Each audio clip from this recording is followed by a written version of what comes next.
From time to time, you'll hear a macroeconomist refer to the classical perspective on some problem, or a classical model. What does an economist mean by the term classical? It means simply this, that wages and prices adjust instantly to clear markets.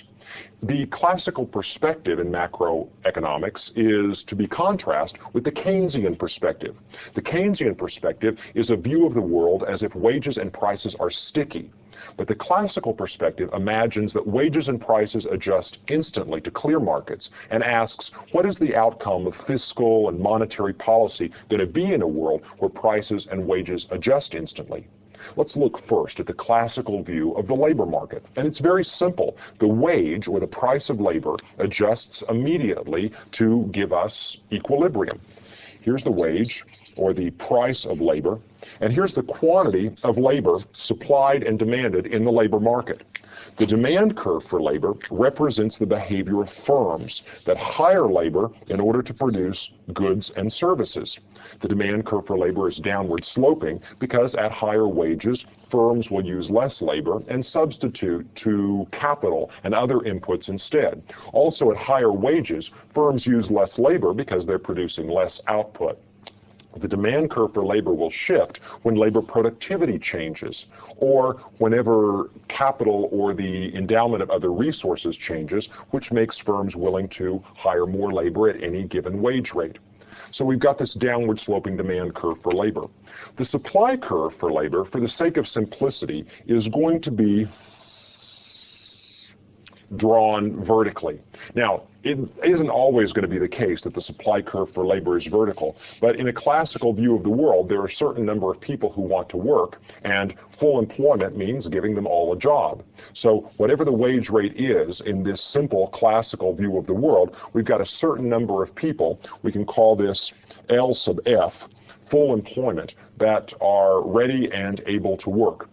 So what happens in the classical view of the world is this. The intersection of demand and supply points us towards an equilibrium wage rate, say $5 an hour. And this is the wage rate at which the quantity of labor demanded and the quantity of labor supplied are equal. If the wage were above this equilibrium, we would have fewer workers demanded than are wanting to show up for a job at that wage rate, and there would be excess supply of labor. In that case, the bidding mechanism would immediately correct this situation by pushing the wages downward. The same number of people, of course, would show up for work under the assumption of this inelastic supply. However, with lower wages now, firms find it profitable to hire more workers and use less capital, or simply to hire more workers to produce more output than before. On the other hand, suppose we have a wage rate that is below equilibrium. In this case, we have an excess demand for labor. There are more jobs that are looking for people to fill them than there are people who want to work. In this case, firms will bid up the wage rate in order to try to take workers away from each other.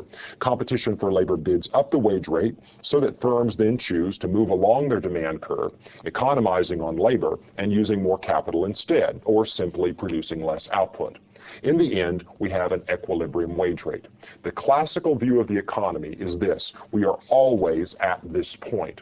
We are always at the price and quantity at which the labor market clears. Any change in the demand for labor is going to immediately move us to a new wage rate. There's not going to be any period of unemployment or any period of excess employment. A shift in the demand curve for labor brings about an immediate adjustment in the wage rate to clear the labor market. And that's the way things work in the classical view of the economy.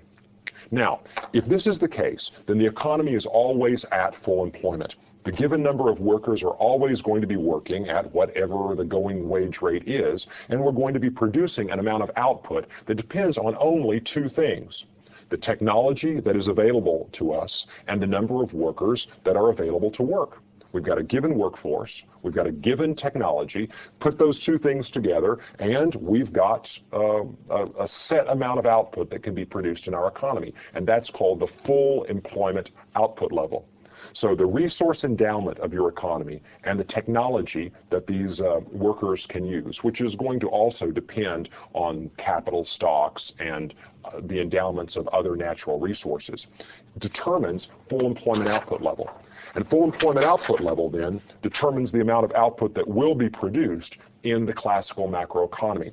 Let me go ahead and put on the vertical axis here now the overall price level in the macroeconomy, and on the horizontal axis output in our macroeconomy. And let me also go ahead and put in the classical supply curve. The classical aggregate supply curve is the total amount of output that is going to be produced in our economy at full employment. Well, the view of the classical economists is we are always at full employment, that the price level will change so as to bring us to the point where aggregate demand and aggregate supply are equal, and that will be the equilibrium price level in our economy. So suppose we were at some price level that were too low. If prices were too low, then the aggregate demand in our economy would be large. That is, prices are low, the given money supply is plentiful relative to the amount of shopping that people are doing, interest rates are low, people are buying stuff, businesses are buying capital goods, and there's a lot more demand than is being met by the output of our factories when workers are fully employed. Well, in this case, the bidding mechanism will kick in, push up the aggregate price level, and as the aggregate price level rises, the real money supply shrinks, or people demand more money to do their shopping, interest rates go up, and consumer spending and business spending is curtailed until we get to our equilibrium point, P star. If we have a price level that's above equilibrium, then in this case, people are trying to demand a whole lot of money to do their shopping. Interest rates have been pushed way, way up as people scramble to get the cash to make their purchases. And in this case, we wind up with consumers and businesses doing very, very little purchasing because interest rates are so high. And in this case, we have a situation where aggregate supply exceeds aggregate demand. In that case, the prices will begin to fall because stuff is piling up on businesses' shelves. Excess inventories lead businesses to cut prices.